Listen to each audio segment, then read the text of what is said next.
عليكم خوتي خواتاتي في جميع أنحاء العالم، من المملكة الأردنية الهاشمية بلدي الحبيب المغرب. وكنشكر كل شيء اللي تابوناو معايا وداروا لي اشتراك وقاموا بالنشر الفيديو ديالي. شكرا شكرا شكرا على دعمكم إلي، شكرا كتير كتير كتير كتير.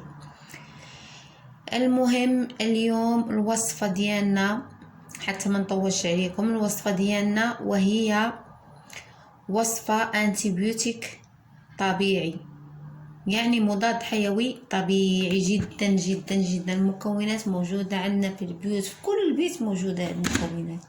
هذا الانتيبيوتيك الطبيعي قبل ما نكشف لكم شنو هو، كيحيد البلغم إذا في كحة هي ناشفة، الكحة المليانة، يعني كل إشي بالصدر، خصوصا السعال الحاد والسعال الجاف اللي كنعانيو منه خصوصا في الفترة هاي ديال الشتاء. يعني الضربة القاضية، راح تجربوه وراح تعرفوا صح الكلام ديالي.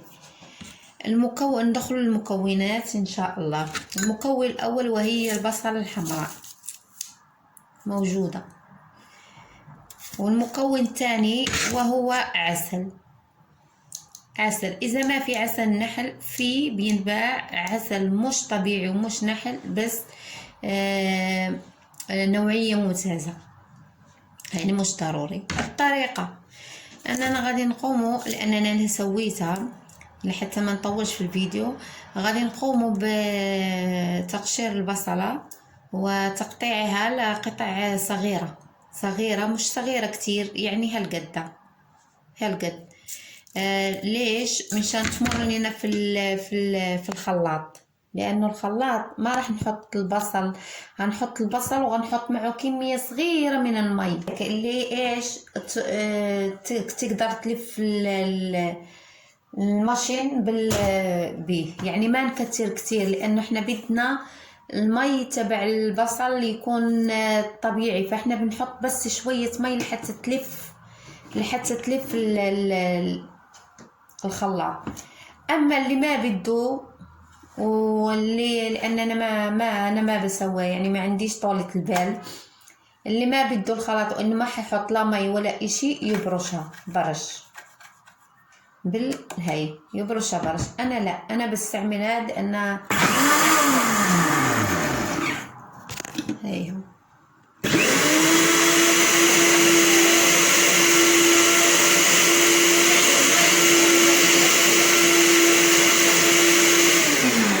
خلاص هيك صارت جاهزة.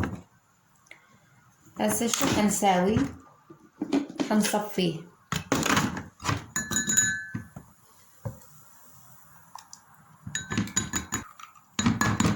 أنا الباقي أنا بصفيه بس لحتى أفرجيكم. حفرجيكم المقدار اللي حتحطوا، لأنه طريقة الاستعمال مرة أول ما تصحوا، ومرة لما تيجي تنامي. لما تيجي تنامي هاي لسه أحسن وأحسن، واللي أول ما تصحي كمان أحسن، بس لما تيجي تنامي ضروري ضروري. إذا ما بدك تشربي مرتين، بس مرة واحدة لما تيجي بدك تنامي تسووه. هذا شايفين هذا المقدار. انتي لما تيجي سوي انا بسوي كميه بصفيها. اذا فيك زي هيك بحط مية البصل فيها اللي صفيت بعد ما اصفيها، وبحطها بالبراد كل ما احتجت باخذ. بس اذا انتي بدك تستعملي بس ليوم واحد، سوي كاسة كبيرة وقسميها لقسمين اول ما تصحي ولما تيجي تنامي. اذا انت ما بدك تشربيها اول ما تصحي ما في مشكل، بس لما تيجي تنامي ضروري. طبعا مع تحلايتها بملعقه من العسل ضروري، لحتى ايش تسهل عليكي. انت تسوي بس هيك وخلاص، وكله راح يروح. خلاص هذه كانت وصفتي لليوم، وعن جد عن جد عن جد انها وصفة ممتازة يعني بدون حلفان ومع التجربة، مع التجربة، والحمد لله. ولكم جزيل الشكر، وما تنسونيش لعجبكم الفيديو لايك، والحمد لله والشكر. يا ربي كل سنة وانتم سالمين، وتدخل علينا السنة 2021 بكل ما كل واحد بشو بيتمنى. وشكرا لكم مرة ثانية.